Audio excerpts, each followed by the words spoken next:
হল্লা বল হল্লা বল হল্লা বল হল্লা বল মানুষের সাথে হল্লা বল মানুষের পাশে হল্লা বল হল্লা বল হল্লা বল হল্লা বল নিরপেক্ষতার দীক্ষা নির্ভীকতার শিক্ষা নিরপেক্ষতার দীক্ষা নির্ভীকতার শিক্ষা মানুষের ভালোবাসা নিয়ে পথ চলে হল্লা বল হল্লা বল হল্লা বল হল্লা বল হল্লা বল হল্লা বল।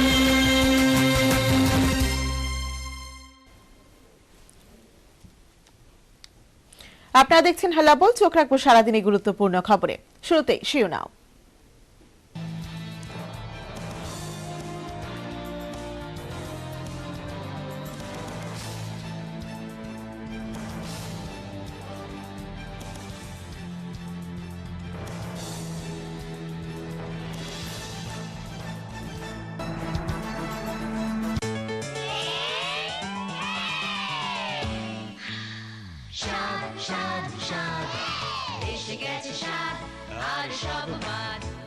টুক চুক চুক লাগাও চুমুক আসল লিচুর মজা এবার জমুক ক্লান্তি করে দূর স্বাস্থ্যে ভরপুর রসে টই টম্বুর মজাদার স্বাদে ভরা স্বাদ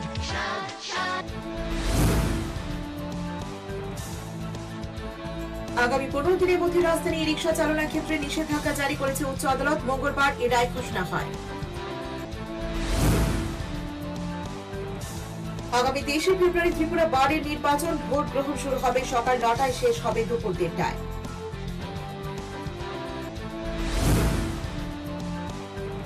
অগ্নি নিরাপত্তার ছাড়পত্র না থাকে আগামীকাল থেকে রাজধানী বিগ বাজার ও সোনারতরী হোটেল বন্ধ করার নির্দেশ দিয়েছে রাজ্যের উচ্চ আদালত। জম্মু কাশ্মীরে কাউকে অস্ত্র হাতে দেখলে গুলি করা হবে। মঙ্গলবার শ্রীনগরে এক সাংবাদিক সম্মেলনে কথা বলেন সেনাবাহিনীর কমান্ডার।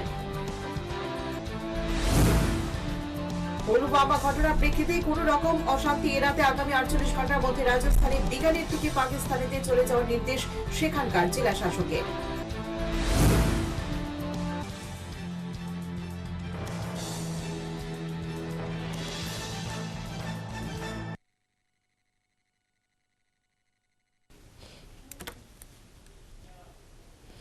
এখন বিস্তারিত। ইঞ্জিন চালিত রিকশা বাতিল করার নির্দেশ দিল রাজ্যের উচ্চ আদালত। আগামী 15 দিনের মধ্যে রাজধানী এই অবৈধ রিকশাগুলি চালানোর ক্ষেত্রে নিষেধাজ্ঞা জারি করার জন্য রাজ্যের ট্রাফিক দপ্তরকে নির্দেশ দিল মাননীয় উচ্চ আদালত। আইনজীবী অর্ণব রায়ের এই স্বপ্রণোদিত মামলার রায়ে মঙ্গলবার এই নির্দেশ দিলেন উচ্চ আদালতের প্রধান বিচারপতি সঞ্জয় কারোল ও বিচারপতি অরিন্দম লোধের বেঞ্চ। রাজধানীতে চালিত ই রিকশাগুলি অবৈধ ঘোষণা করে রিকশাগুলিকে পথে নামার ক্ষেত্রে নিষেধাজ্ঞা জারি করল রাজ্যের উচ্চ আদালত।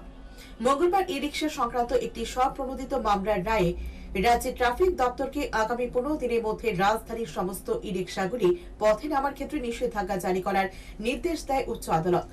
মঙ্গলবার উচ্চ আদালতের দেওয়া এই নির্দেশের পর হাল্লাবোলের প্রতিনিধিকে দেওয়া এক সাক্ষাৎকারে এই স্বপ্রণোদিত মামলার পক্ষে আইনজীবী অর্ণব রায় বিস্তারিত জানাতে গিয়ে বলেন, পুরসভার আওতাধীন রিকশা নিয়ামক অ্যাক্ট 1357 সালে আইন মোতাবেক রাজধানী আগরতলা ই রিকশাগুলি রেজিস্টার্ড হতো 3 বছরের জন্য।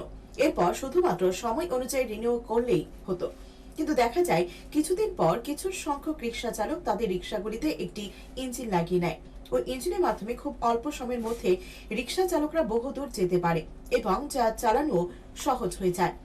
তাতে তাদের রোজগারের পরিমাণও বেড়ে যায়। রিকশায় লাগানো এই ইঞ্জিনগুলি পুরোপুরি অবৈধ এবং সেগুলি চায়না থেকে আমাদের রাজ্যে আমদানি করা হয়, যাতে রাজ্য সরকারের কোনো অনুমোদন নেই। আস্তে আস্তে বেআইনিভাবে রাজধানী বাজারে গোপনে চায়না থেকে আসা প্রচুর ইঞ্জিন বিক্রি হতে লাগলো। রিকশা চালকরাও অধিক মুনাফার লোভে সে ইঞ্জিনগুলি কিনে রিকশায় লাগিয়ে নিচ্ছে। বর্তমানে রাজধানীর প্রায় 90% রিকশায় ওই ইঞ্জিন চালিত, যা কিনা রাজ্য সরকারের আগাম অনুমতি ছাড়াই যেমন অবাধে পথে চলছে তেমনি বাজারেও বিক্রি করছে এক অংশের অসাধু ব্যবসায়ীরা।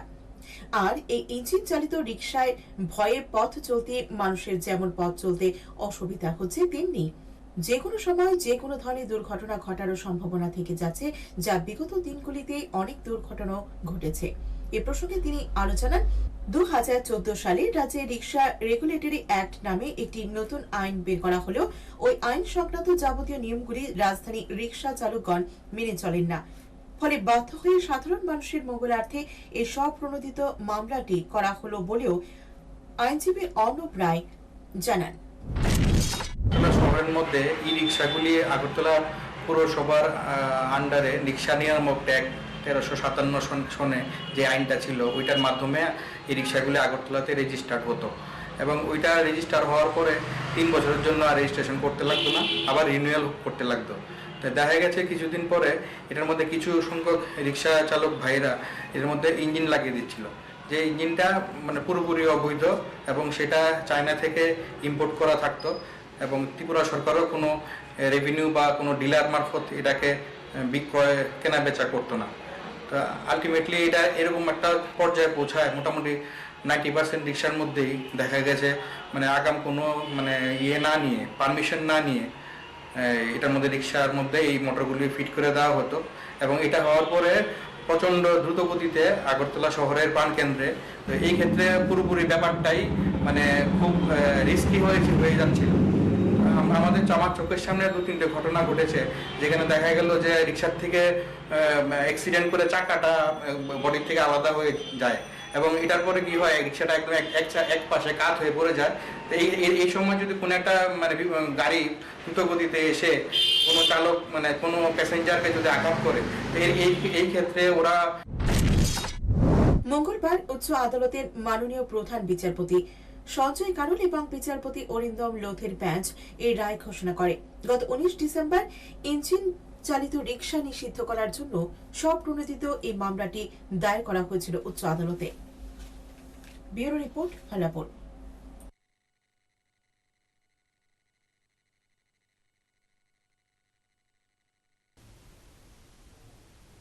আগামী 23 ফেব্রুয়ারি ত্রিপুরা বারের সাধারণ নির্বাচন। মঙ্গলবার ত্রিপুরা বার অ্যাসোসিয়েশনের কক্ষে আয়োজিত এক সাংবাদিক সম্মেলনে 2019-20 নির্বাচনে প্রার্থী পদ সহ নির্বাচন প্রক্রিয়া নিয়ে বিস্তারিত জানালেন বারের নির্বাচন আধিকারিক সন্দীপ দত্ত চৌধুরী। তিনি বলেন, এবারে নির্বাচনে ত্রিমুখী লড়াই হচ্ছে। 15 সদস্য বিশিষ্ট কার্যকরী কমিটির সভাপতি, সহ-সভাপতি ও সম্পাদক সবগুলিতে একটি করে পদের জন্য 3 জন লড়াই করবেন। 2টি সহ সম্পাদক পদের জন্য 6 জন লড়বেন আর 10 জন কার্যকরী সদস্য পদের জন্য মোট 26 জন লড়াই করবেন। সদস্য পদ বাদে বাকিগুলিতে ত্রিমুখী লড়াই হচ্ছে বলে জানালেন তিনি। এছাড়াও তিনি জানান, 23 ফেব্রুয়ারি ভোট গ্রহণ শুরু হবে সকাল 9টায়, শেষ হবে দুপুর 1:30টায়। লাঞ্চের পর এদিনই ফলাফল ঘোষণা করা হবে বলেও তিনি জানান। সাংবাদিক সম্মেলনে আরো বিন্দু পাল জানান, এবারে ত্রিপুরা বার নির্বাচনে বিশেষ বৈশিষ্ট্য হল মোট প্রার্থীর মধ্যে প্রার্থী ও ভোটার উভয় ক্ষেত্রে 25% মহিলা প্রতিনিধিত্ব করছেন। তিনি আরো জানান, মোট প্রার্থী 41 জন, এর মধ্যে 9 জন মহিলা এবং মহিলা ভোটার রয়েছেন 98 জন। এই নির্বাচনে বিভিন্ন 15 সদস্য বিশিষ্ট আমাদের যে এক্সিকিউটিভ কমিটি 2019 এবং 20 এই নির্বাচনে মূলত যেটা আমরা নমিনেশন স্ক্রুটিনি এবং আফটার উইথড্রল যা পেয়েছি সেটাতে দেখা যাচ্ছে অলমোস্ট ত্রিমুখী লড়াই হচ্ছে বিভিন্ন পদে। প্রেসিডেন্ট পোস্ট একটা, সেখানে 3 জন প্রতিদ্বন্দ্বিতা করছেন। ভাইস প্রেসিডেন্ট 1 জন, সেখানে 3 জন প্রতিদ্বন্দ্বিতা করছেন। সেক্রেটারি পোস্ট একটি, তাতে প্রতিদ্বন্দ্বিতা করছেন 3 জন। অ্যাসিস্ট্যান্ট সেক্রেটারি পোস্ট 2টো, সেখানে প্রতিদ্বন্দ্বিতা করছেন 6 জন। এক্সিকিউটিভ মেম্বার 10 জন, সেখানে প্রতিদ্বন্দ্বিতা করছেন 26 জন। তার মানে অ্যাকসেপ্ট মেম্বার অলমোস্ট সমস্ত পোস্টগুলিতে ত্রিমুখী প্রতিদ্বন্দ্বিতা হচ্ছে এবং এই নির্বাচন আমাদের শুরু হবে সকাল 9টায়, শেষ হবে বেলা 1:30টায়। তারপর lunch break and thereafter counting শুরু হবে এবং ওই দিনেই আমরা লেট ইভিনিং রেজাল্ট ডিক্লেয়ার করার করব।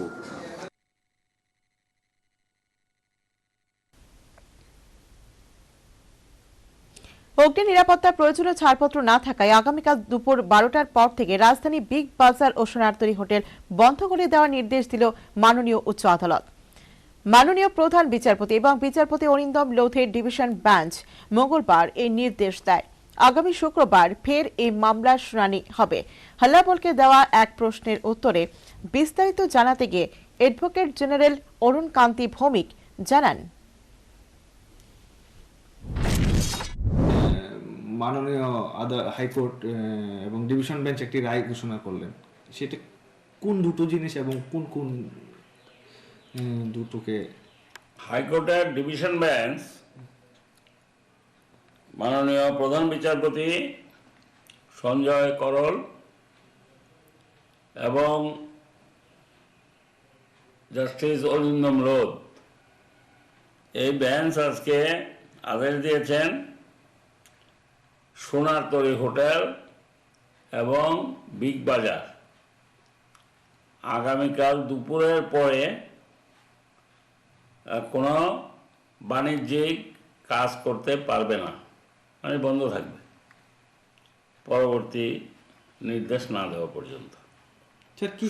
শুক্রবারে আবার এটার জন্য তারিখ ধার্য আছে, শুক্রবারে আবার কেসটা উঠবে, শুনানি হবে। কারণ হচ্ছে যে তাদের ফায়ারের এনওসি নাই,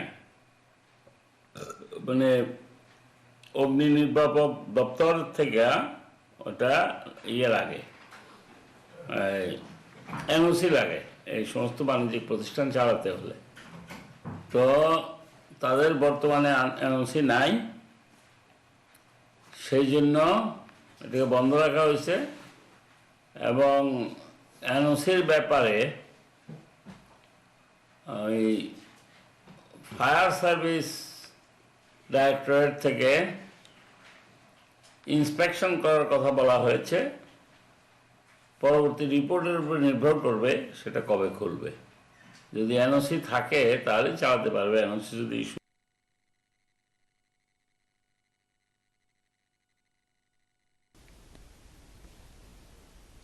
হাতে অস্ত্র দেখলে গুলি করে মেরে ফেলা হবে, জম্মু কাশ্মীরের সেনাবাহিনীর তরফে এই কড়া হুঁশিয়ারি। পুলওয়ামার ঘটনা পরিপ্রেক্ষিতে মঙ্গলবার শ্রীনগরে সেনাবাহিনী, সিআরপিএফ ও রাজ্য পুলিশের তরফে আহত এক সাংবাদিক সম্মেলনে এই কড়া বার্তা দেওয়া হয়।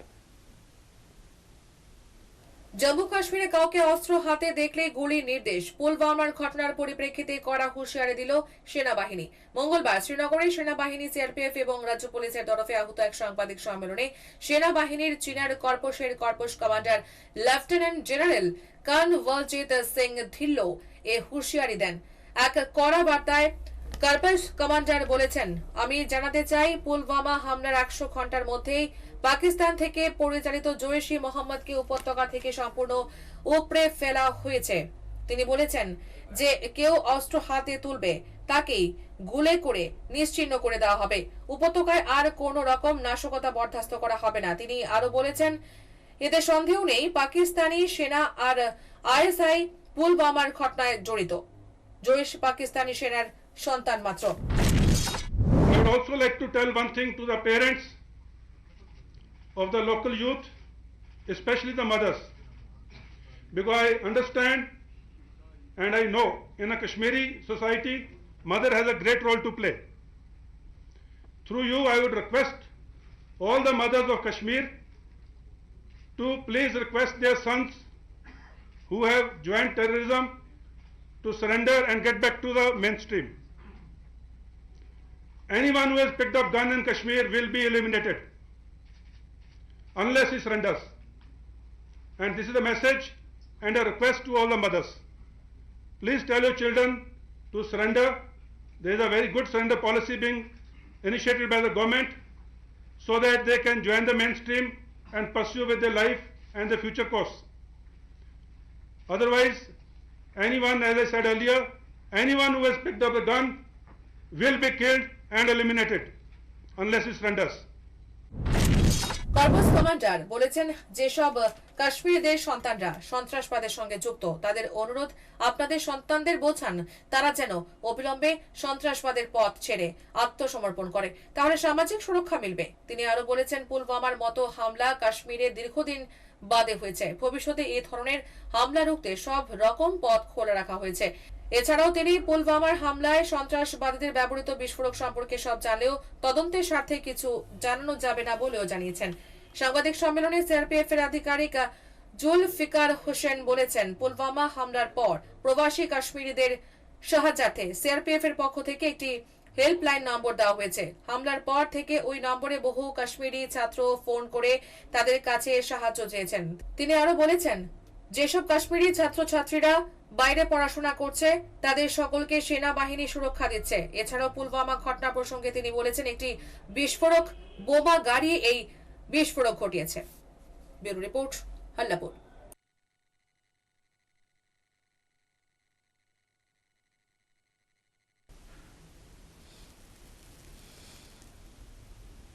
ঊনকোটি জেলার ফটিকরায় বিধানসভা তরুণীনগর এলাকায় কংগ্রেসের এক বাজার সভা অনুষ্ঠিত হয়। কংগ্রেসের স্থানীয় নেতৃত্বরা উপস্থিত ছিলেন। বাজার সভায় বক্তারা কেন্দ্র রাজ্যের ক্ষমতাসীন বিজেপি সরকারকে উৎখাত করার ডাক দিলেন।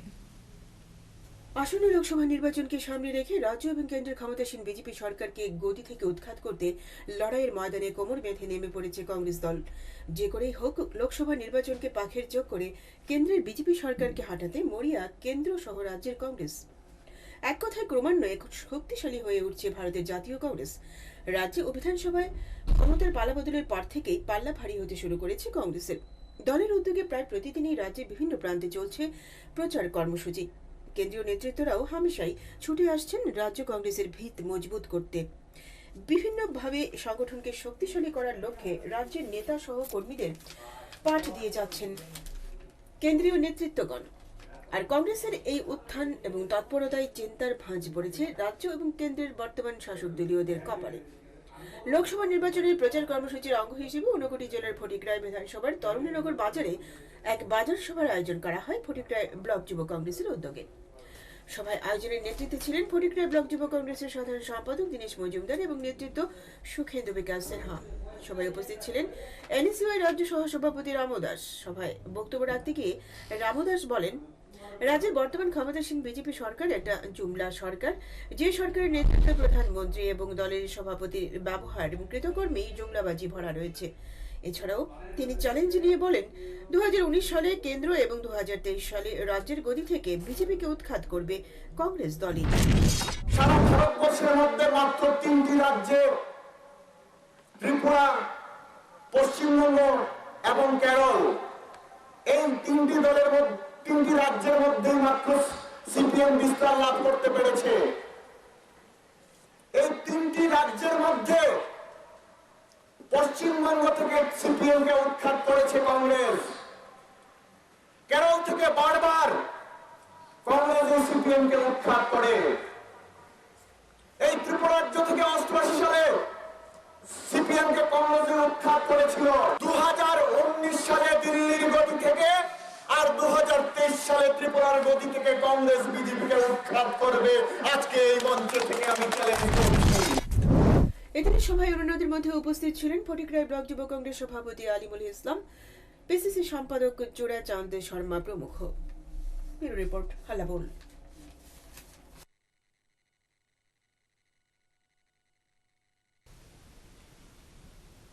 পুলওয়ামায় ভারতীয় জওয়ানদের শহীদ হওয়ার ঘটনার প্রতিবাদে মৌন মিছিল করল বাধারঘাটে ইয়ং ব্লাড স্টার। হাতে মোমবাতি নিয়ে সোমবার সন্ধ্যায় এই মৌন মিছিলের সংশ্লিষ্ট সদস্য সমর্থকরা পায়ে পা মেলালেন মৌন মিছিলের মাঝে। এ ব্যাপারে কঠোর ব্যবস্থা গ্রহণের নিজ প্রতিক্রিয়ায় দাবি জানালেন স্থানীয় সমাজসেবক রতন দাস।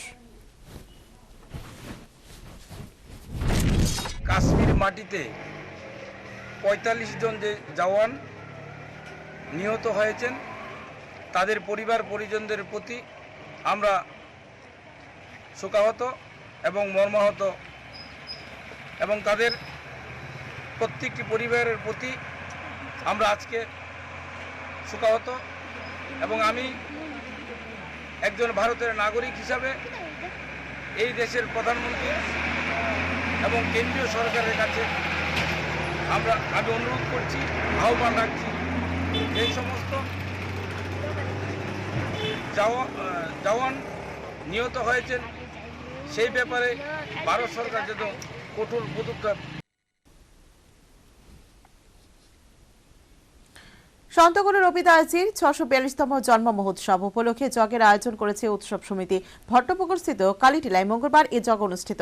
পাশাপাশি সন্তগুরু রবিদাসজি মহোৎসব পালনে এদিন একটি প্রভাত ফেরি অনুষ্ঠিত। সন্তগুরু শ্রী শ্রী রবিদাসজির 642তম জন্ম মহোৎসব উপলক্ষে যজ্ঞের আয়োজন করল সংশ্লিষ্ট উৎসব সমিতি। মঙ্গলবার সকাল থেকে ভট্টপুকুর স্থিত কালীটিলায় এই যজ্ঞানুষ্ঠানের আয়োজন করা হয়েছে। প্রদীপ জ্বালিয়ে যজ্ঞানুষ্ঠানের শুভ সূচনা করেন বিধায়ক আশিস সাহা। এরপর শুরু হয় প্রভাত ফেরি। প্রভাত ফেরির শুরুর আগে নিজ প্রতিক্রিয়ায় সম্প্রীতির বার্তা দিলেন বিধায়ক আশিস সাহা। মনে করি আমাদের সমাজে যারা এখনো দলিত সম্প্রদায়, পিছিয়ে পড়া সম্প্রদায়, তাদের আরও ব্যাপক উন্নয়ন ঘটানো প্রয়োজন। উন্নয়নের পথে তারা এগিয়ে চলছে। জাতিভেদ প্রথা আজকে নির্মূল হতে যাচ্ছে। বর্ণের বিদ্বেষ আজকে এই ভারতবর্ষের মাটিতে আমরা মুছে দিতে চাইছি। আমাদের সকলের এখন একটাই শপথ নেওয়া উচিত। আজকের দিনের তাৎপর্য হবে এই যে আমরা সব সম্প্রদায় হাতে হাত মিলিয়ে, কাঁধে কাঁধ মিলিয়ে দেশের উন্নয়নে, দেশের প্রগতিতে যেন আমরা অংশগ্রহণ করতে পারি, আমরা যেন এগিয়ে যেতে পারি। এবং এই সকালে এদিন এই প্রভাত ফেরির রাজধানী আগরতলার বিভিন্ন পথঘাট পরিক্রমা করল। প্রভাত ফেরিতে ছিল সন্ত গুরু রবিদাসজির জয়ধ্বনি। সর্বোপরি এদিনের এই প্রভাত ফেরি ও যজ্ঞানুষ্ঠানকে ঘিরে সংশ্লিষ্ট সাধারণের মধ্যে অভূতপূর্ব সাড়া পরিলক্ষিত। নিজস্ব প্রতিনিধির রিপোর্ট, হাল্লাবোল।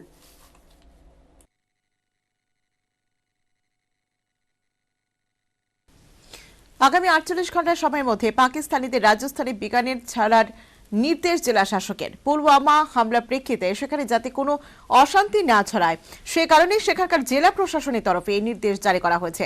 উল্লেখ্য, রাজস্থানের সীমান্ত শহর বিকানের, সেখানে পাকিস্তানিদের সংখ্যা তুলনামূলক বেশি। এ কারণে গত 14 ফেব্রুয়ারি পুলওয়ামার ঘটনার পর সেখানে 144 ধারা জারি করা হয়েছে। এরপরই সেখানে বসবাসকারী সমস্ত পাকিস্তানিদের বিকানে ছেড়ে দেওয়ার নির্দেশ দেয় জেলা প্রশাসন। পাশাপাশি কোনো পাকিস্তানি যাতে বিকানের হোটেল কিংবা গেস্ট হাউসে থাকার সুযোগ না পায় সে বিষয়েও কড়া নির্দেশ দেওয়া হয়েছে। বিকানে কোনো বাসিন্দা যাতে পাকিস্তানের সাথে কোনো যোগাযোগ করতে না পারে সেজন্য কড়া নজরদারির পাশাপাশি টেলিকমিউনিকেশন সংস্থাগুলিকেও সতর্ক করা হয়েছে। আগামী 2 মাস এই নিষেধাজ্ঞা বলবৎ থাকবে।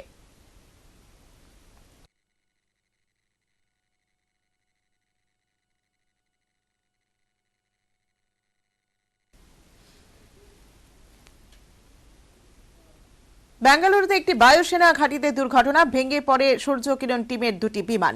ঘটনা মঙ্গলবার সকালে। মৃত এক পাইলটের, বাকি 2 অক্ষত। এয়ারো ইন্ডিয়া শোয়ের মহড়া চলাকালীন সময় দুর্ঘটনাটি ঘটে। প্রাপ্ত খবরে জানা যায় মঙ্গলবার সকালে 2টি বিমানের প্রস্তুতিতে মহড়া চলাকালীন আচমকা কালো ধোঁয়ায় ভরে যায় গোটা আকাশ। জ্বলন্ত অবস্থায় টুকরো টুকরো হয়ে 2টি বিমানে ভেঙে পড়ে। তবে দুর্ঘটনার কারণ জানা যায়নি। শেষ খবর পাওয়া পর্যন্ত দুর্ঘটনায় 2 জন বিমান চালকের নিরাপদে উদ্ধার করা সম্ভব হলে একজন চালকের মৃত্যু হয়।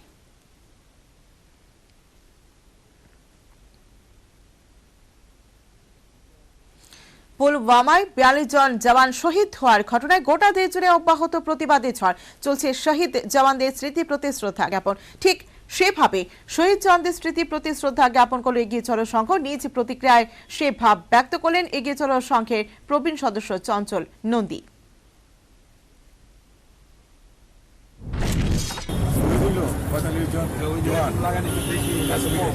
তার জন্য তাদের শ্রদ্ধার জন্য তারা আত্মার শ্রদ্ধার জন্য তারা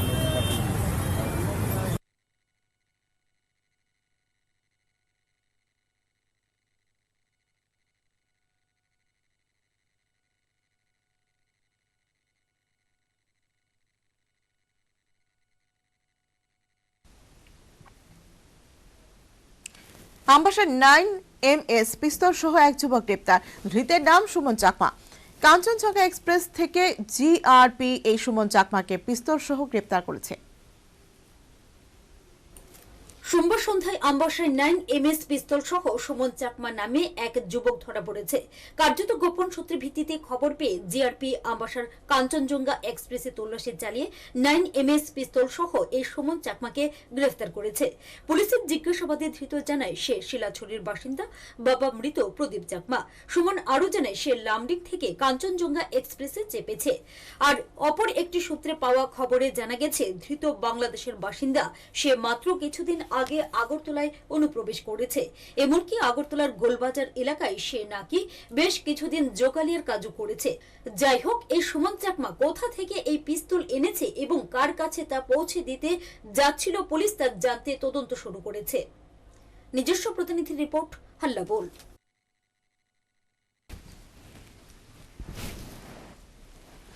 পুলওয়ামায় পাক আত্মঘাতী জঙ্গি বোমা বিস্ফোরণে 42 সিআরপিএফ জওয়ান শহীদ হওয়ার ঘটনায় গোটা দেশ জুড়ে শোক ও প্রতিবাদে ঝড় বইছে। চলছে প্রতিবাদ মিছিল, শহীদদের স্মৃতির প্রতি শ্রদ্ধা জ্ঞাপন। সেই মতে শহীদদের জওয়ানদের আত্মার শান্তি কামনায় সোমবার মৌন মিছিল করল মৎস্য ব্যবসায়ী সমিতি।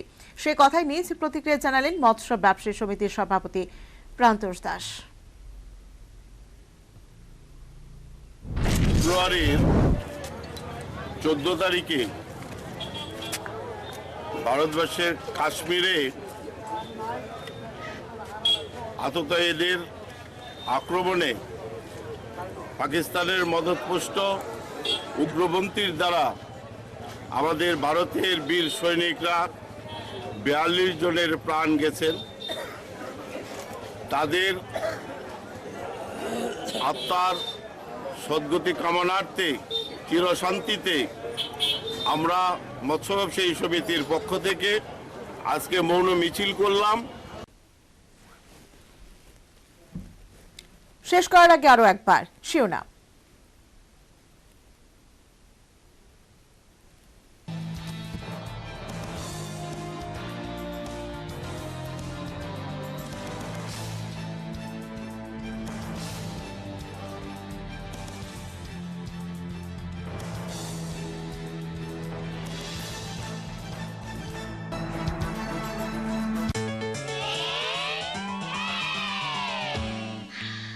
স্বাদ স্বাদ স্বাদ এসে গেছে স্বাদ আর সব বাদ টুক টুক চুক চুক লাগাও চুমুক জনমনে তোর তাজা আসল লিচুর মজা এবার জমুক ক্লান্তি করে দূর স্বাস্থ্যে ভরপুর স্বাদে রসে টই টম্বুর মজাদার স্বাদে ভরা স্বাদ স্বাদ স্বাদ।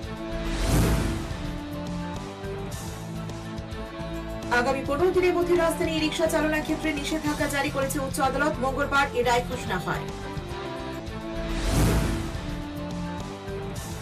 আগামী 23 ফেব্রুয়ারি ত্রিপুরা বারের নির্বাচন। ভোট গ্রহণ শুরু হবে সকাল 9টায়, শেষ হবে দুপুর 1টায়।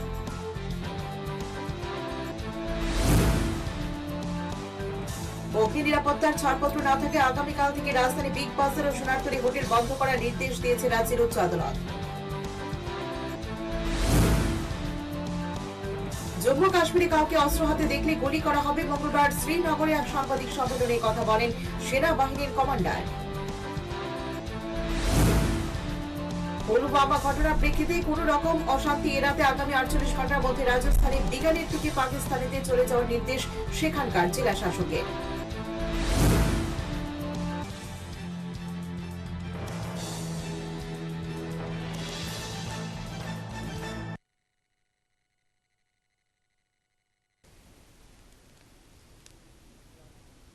এখন এ পর্যন্ত, ততক্ষণে চলার পথে সময়ের সাথে মানুষের পাশে। হ্যালো বল।